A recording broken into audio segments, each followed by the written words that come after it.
Hello, everyone. This is Tom Fox, and I'd like to welcome you to this episode of This Week in FCPA. This Week in FCPA is sponsored by Affiliated Monitors.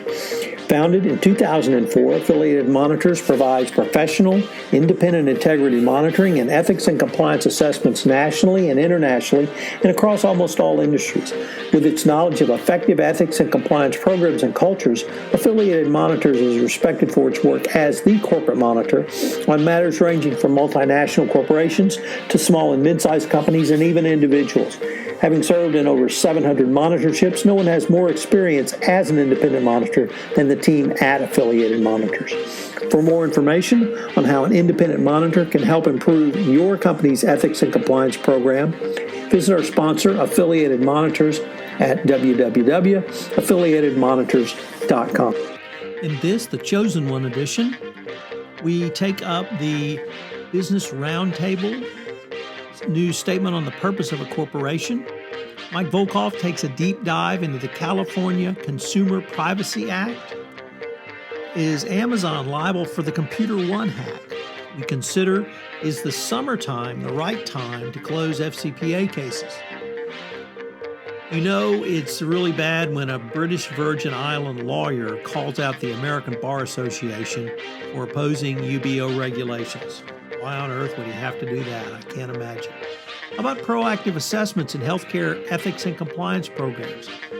We look at the trial judge rejecting the Alstom defendants Lawrence Hoskins' Fifth and Sixth Amendment claim to toss the case. We consider how UK is going after funds obtained through bribery and corruption, and a monitor has finally been appointed in the MTS case. We consider the 5 episodes of Adventures in Compliance and the intersection of Sherlock Holmes and compliance programs, and also a few words about Converge 19. Hello, everyone. This is Tom Fox, the compliance evangelist and the voice of compliance, back again with Jay Rosen, Mr. Monitors, for This Week in FCPA, episode 168, the week ending August 23, 2019, the Chosen One edition. And if you don't know what that refers to, you obviously live under a rock in Greenland. As Donald Trump announces he is the chosen one and looks heavenly skyward, the Business Roundtable stuns the corporate community with a new statement of purpose of corporations.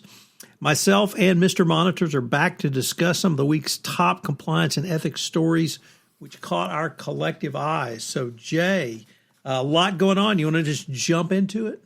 Yeah, this announcement that came out from the Business Roundtable really just takes the whole business, being in there to deliver shareholder results, and it just changes all this. And basically, this was a purpose of cooperation signed by 181 CEOs saying that their companies are there for the benefit of all stakeholders. So not just shareholders who are one of the stakeholder groups, but customers, employees, suppliers, and the community where they live. So I think this is really just a stunning announcement. How do you take it, Tom? So I have to agree with you, Jay. We've linked to several articles in the show notes, and I blogged on this week that we'll perhaps take up in a little more in depth. But so as you might guess, there were both pros and cons on this. I would say the largest number of people were certainly pro, as you were.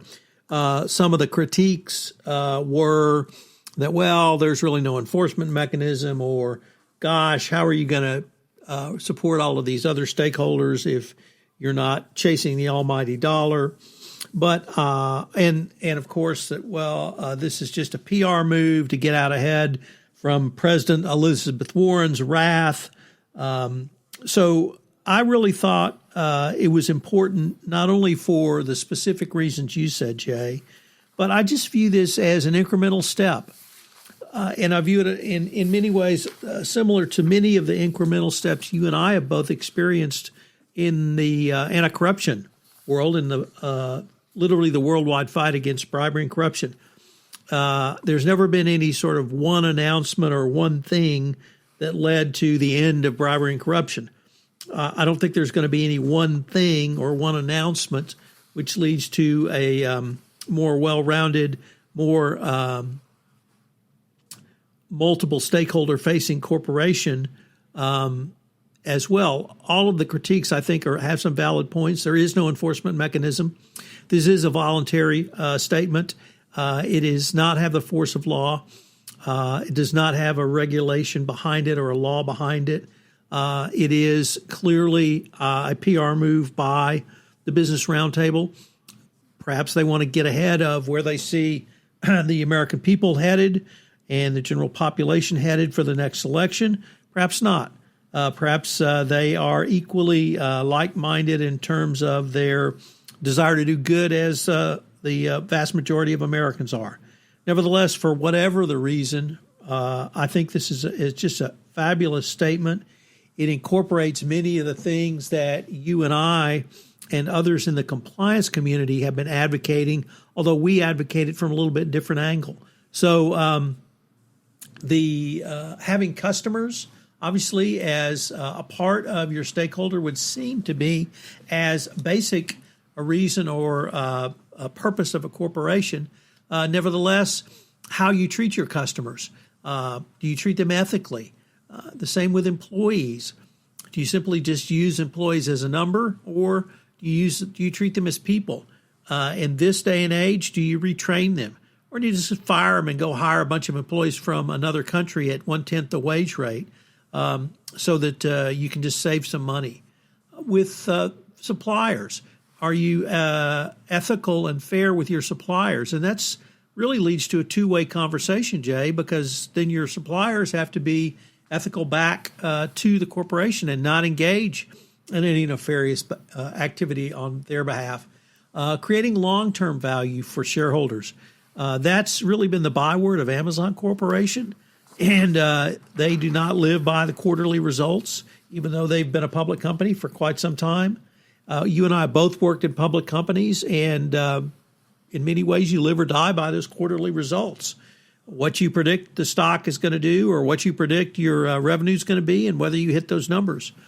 So a longer-term growth, I think, longer-term strategy is a much better growth strategy for both companies and their stakeholders. So I really applaud this. I think from the compliance practitioner perspective, it is certainly things we've been talking about for quite some time, and frankly, things that we have or have wanted to put in place. So I really applaud this. I can't say enough good about it. It's not a be-all, end-all. It is a statement by 188 or 182 separate corporations. Their CEOs signed, and I think it's going to be a great first step in moving towards this direction.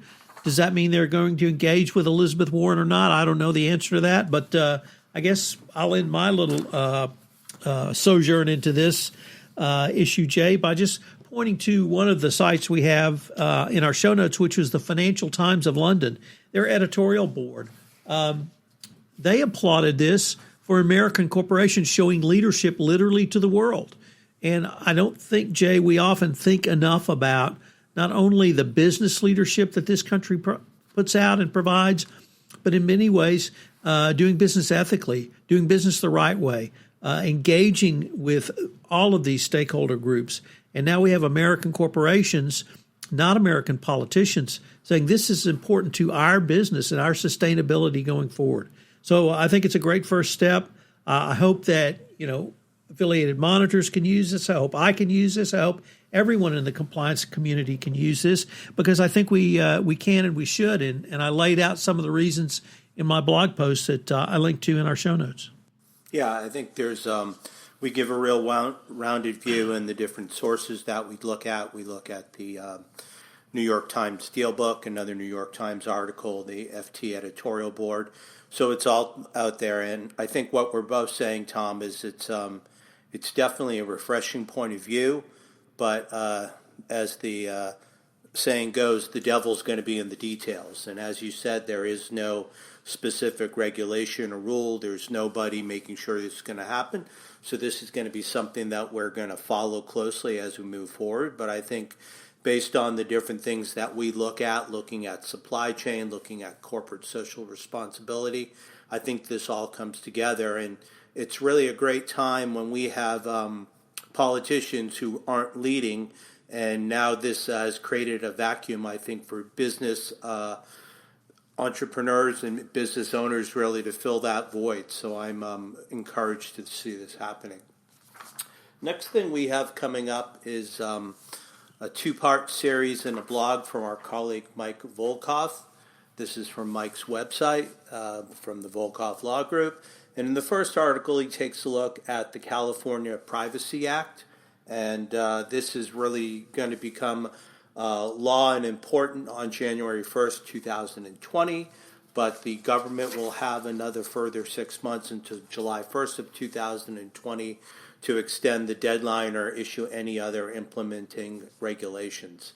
In the first piece, Mike takes a look at what needs to happen between now and January 1st of 2020. He also looks at the fines and the penalties. The California Attorney General has broad enforcement authority under the CCPA. The Attorney General is required to give businesses 30 days to cure a violation before an action can be brought. And if the violation is not cured, the AG may seek an injunction and civil penalty of no more than $2,500 for each violation or $7,500 for each intentional violation. And the next part, which is called Key Actions to Ensure Compliance with California Consumer Privacy Act, the CCPA. Mike looks at the different things that you need to do as a business owner. The first thing to do is locate your data, map it simply, and figure out where all the personal identifiable information is in case it's requested. Consumers have the right to request their information, and companies have to make this available by two designated methods, which is either a toll-free phone number or a website address. Consumers have the right to ask for deletion of their information, and consumers have the right to opt out. And in my favorite part, Mike takes a look back at something that we probably remember from when we were younger, when the ice cream truck rolls up and you hear that familiar music, and there's a new flavor, and you have it for 5 or 6 times, and then you get bored with that flavor. He talks about the inner workings that are going to happen now within the C-suite when you have a chief compliance officer, and they may have to initially defer to the chief privacy officer to learn more of the rules and the regulation of the CCPA. But once that happens and the rest of the C-suite gets familiar with dealing with these from a legal perspective and other perspectives, then I think there can be a very balanced role. But right now at the beginning, Mike thinks that the chief privacy officer might be leading the discussion, but at some point he sees them neutralizing and both contributing. Any thoughts on your behalf, Tom? I've talked to a lot of people about this issue, the CCPA, data privacy, data protection in the United States. And it really, the conversation comes down to two basic camps. One is they desperately want Congress to step in and do something. They are frustrated by this Congress's inability to do anything, and most particularly around data privacy, data protection, because it's something that Americans desperately want. This is not to say they want GDPR, but they want something.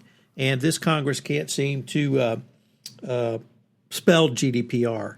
So there's a huge frustration around the political leadership just completely abandoning its constituency, i.e. us, to do anything about this.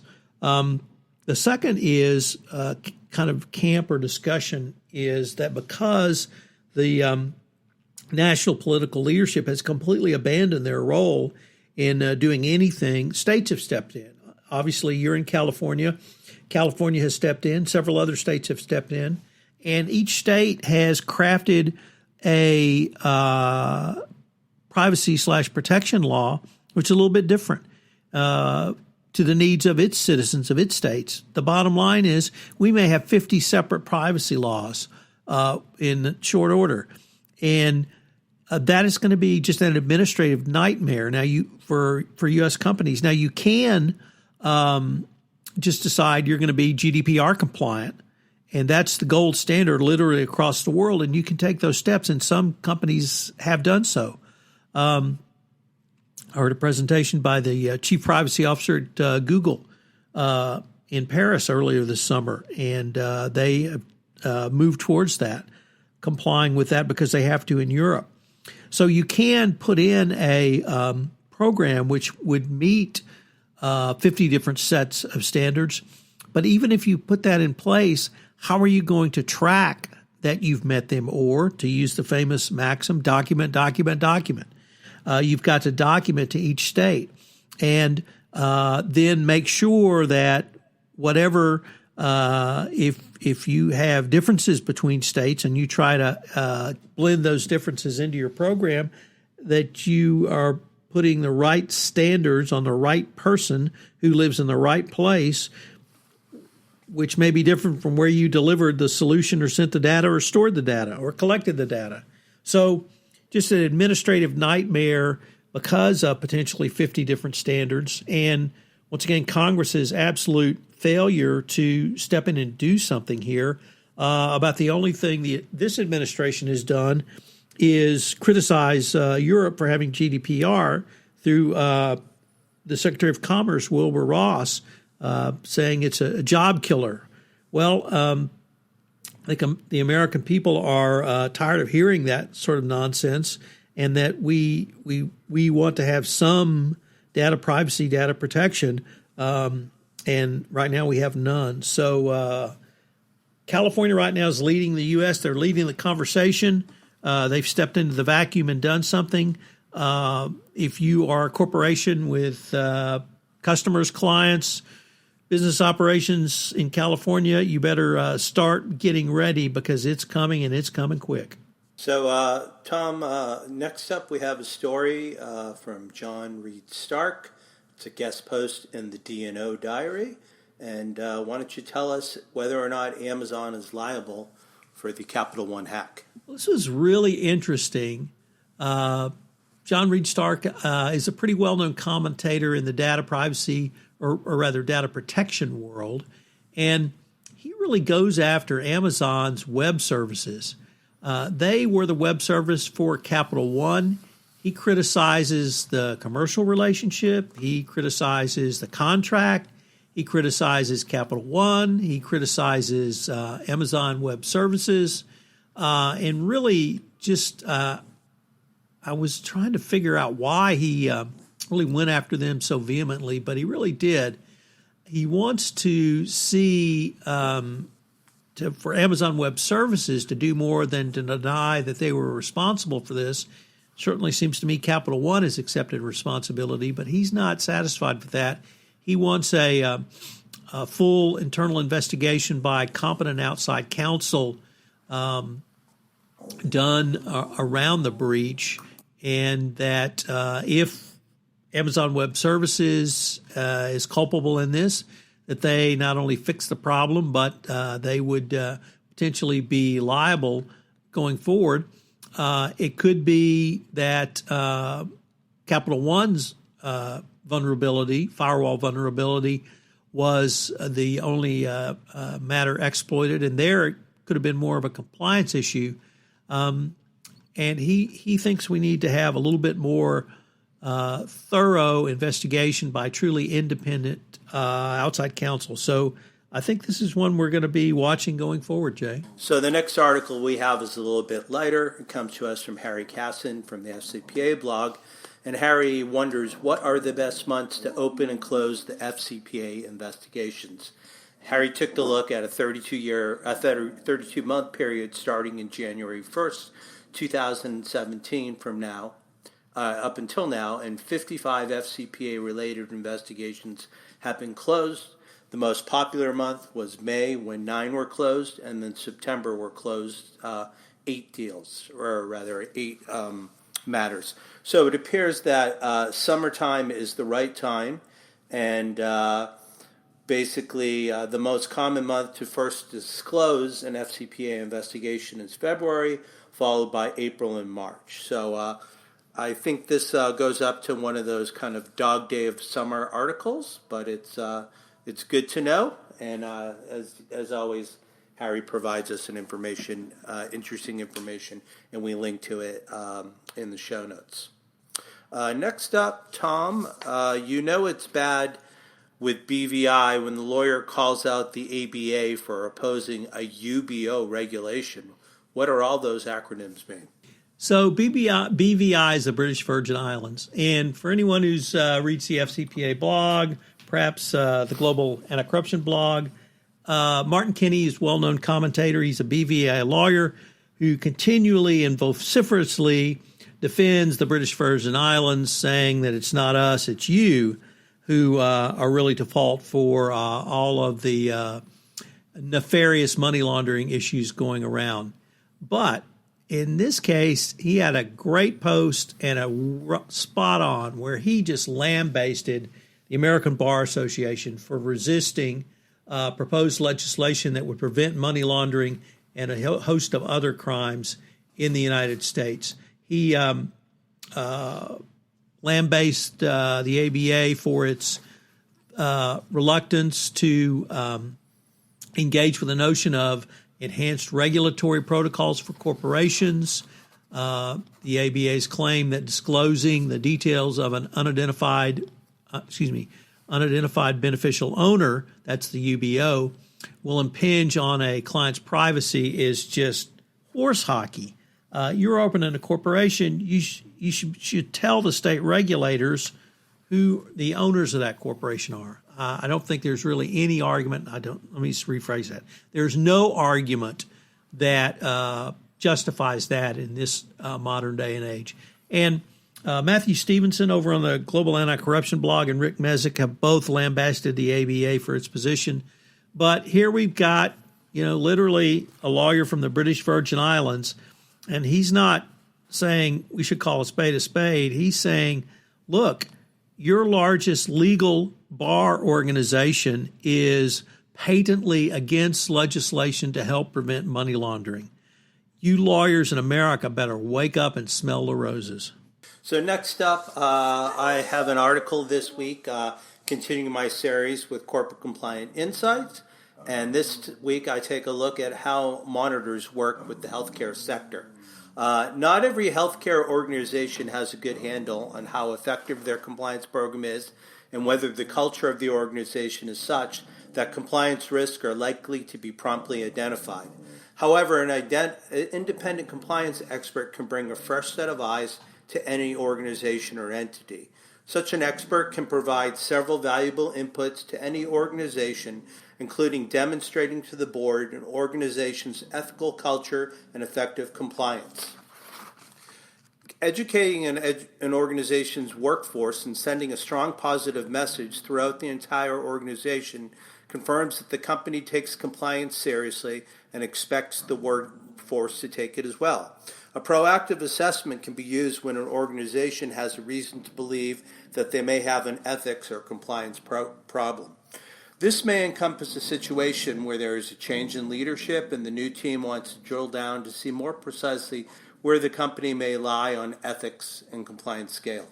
One of the key differences in the healthcare sector is that the commercial enterprise, the government wants a commercial enterprise to stay in business, and sometimes there's more pain that can be caused by closing down a healthcare provider than allowing him to remain open. So from a public policy perspective, this means the government wants to have as many quality providers as possible so patients can receive adequate access to healthcare and services.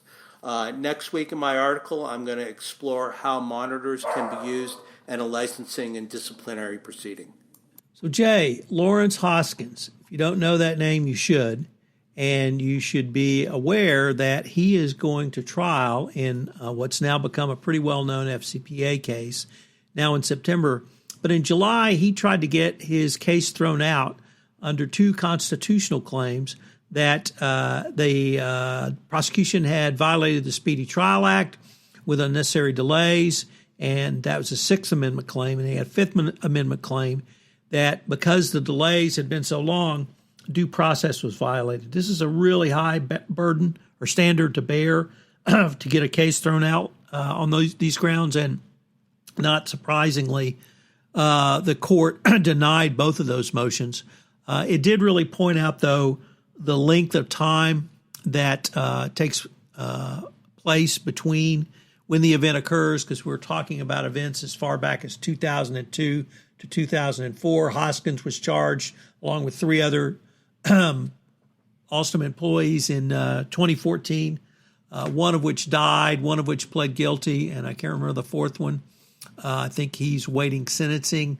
So, but Mr. Hoskins is going to trial. It's a narrow question of whether or not he was an agent for the U.S. corporation while working for the subsidiary. So it's going to be a pretty high burden for the prosecution, but they're moving forward, and it's certainly one we're going to watch with interest, Jay. Next up, Tom, we have something coming to us from Jonathan Rush and his Dipping Through the Geometries blog. We take a look as the United Kingdom goes after funds that were obtained through bribery and corruption. On August 14th, the United Kingdom's National Crime Agency, NCA, announced that it had obtained account freezing orders, AFOs, on 8 bank accounts containing a total of more than £100 million. The NCA stated that the AFOs, which were obtained on August 12th, represent the largest amount of money frozen using the AFOs since they were introduced under the Criminal Finances Act of 2017. The order prohibits the respondent to the unexplained wealth order and other persons with an interest in the property from in any way dealing with the property. The court may also issue an order if the court considers it necessary to do so for purposes of avoiding risk of any recovery order. While the NCA release indicates that these AFOs represent the largest amount of money frozen during the APO process, they are evidently not the first AFOs the NCA has obtained. The NCA briefly mentioned that in 2019, there was a forfeiture order against £400,000 in a frozen bank account belonging to a Moldovan national, and another forfeiture order was granted on money in an account belonging to the Syrian ruler Bashar Assad. So we link to that in the show notes. And Tom, next up we have a story about MTS finally appointing a monitor. And this comes to us from Adam Dobrik at Global Investigations Review. Yes, Jay. MTS, the Russian company that settled earlier this year on a massive FCPA enforcement action, has agreed to appoint Leonard McCarthy as a former integrity vice president at the World Bank as the monitor for the company around its FCPA settlement. Since 2017, he's run his own consulting firm in the here in the United States. It's really interesting that a smaller shop was hired to be the monitor here. They were up. He was up against some fairly high level law firm, Ropes and Gray, and Skadden Arps were also in the running, or at least nominated by the company, as they had to nominate 3, and the DOJ agreed to the final selection. So, frankly, I think this is going to be one of the most difficult monitorships around. A company, Russian-based company, obviously used to doing business very different than under such laws as the FCPA. So it's going to be a pretty tough road to hoe. He's going to be in some pretty difficult places. I don't envy him at all for this monitorship, Jay. So this week, Tom, you continued with the adventures of Sherlock Holmes. What were some of the highlights you spoke about this week? So, yes, on another week of podcast on the intersection of Sherlock Holmes and compliance, I took a look at the 3 Garadebs and monitoring controls, the problem at Thor Bridge and monitoring controls from a different perspective, the creeping man and risk management by your board, the lion's mane and risk-based monitoring, the veiled lodger, and empathy and compliance. They're all on my sites, the FCPA Compliance Report, the Compliance Podcast Network, iTunes, JD Super, Megaphone, YouTube, Spotify, and of course on Corporate Compliance Insights as well. And Jay, if we could give another plug for Converge 19, the Conversant event being held the first week in October. You and I are both attending. We're both looking forward to it. We still have a great offer of a complimentary registration for listeners to the podcast. The code is Fox VIP. We've linked to that in the show notes. There's registration information. We are doing a special live Everything Compliance podcast, so I hope listeners of this podcast will come to Converge and check out our live podcast recording, Jay. So we look forward to seeing you in Denver. Again, the dates are October 2nd and 3rd. Tom, I know I told you I was going to stop talking about my baseball team, but any reports that you can share us on the hometown Astros?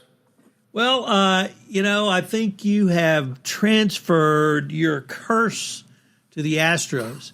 First of all, Las Vegas installed them as a prohibitive favorite to win the World Series, and they promptly went on a 4-game losing streak. Last night, Justin Verlander was on the mound against his former team, the Detroit Tigers, one of the worst teams in baseball, and it was basically 1-4. You had to put down $4. You had to put down $4.50 to win one. A minus 435 at the Caesars Palace in Las Vegas for the Astros. And what happened? Detroit won. So I think you've done your reverse curse on us, but that's okay. We're still gunning for the playoffs and can't wait to bring it back home. Cool. So I think that wraps it up. Again, another busy week in the worlds of ethics and compliance. We would like to thank you, both myself, Jay Rosen, Mr. Monitor, and Tom Fox, the Compliance Evangelist. We'd like to thank you for joining us for This Week in FCPA, Episode 168, for the week ending August 23rd, 2019, the Chosen One edition. Thanks for joining us, and have a great weekend. Hello, everyone. This is Tom Fox. Thanks again for listening to this episode of This Week in FCPA. If you have any questions, you can email Jay at jrosen@affiliatedmonitors.com. You can email me at tfox@tfoxlaw.com. I hope you'll join Jay and I at Converge 19. Once again, you have an opportunity for a complimentary pass to the event by checking out the show notes and using the code FOXVIP. We'd love to have you sit in for the live recording of Everything Compliance. I hope you'll join us again next week when Jay and I visit some of the top compliance and ethics stories which caught our collective eye. This Week in FCPA is a production of the Compliance Podcast Network and a proud member of C-Suite Radio.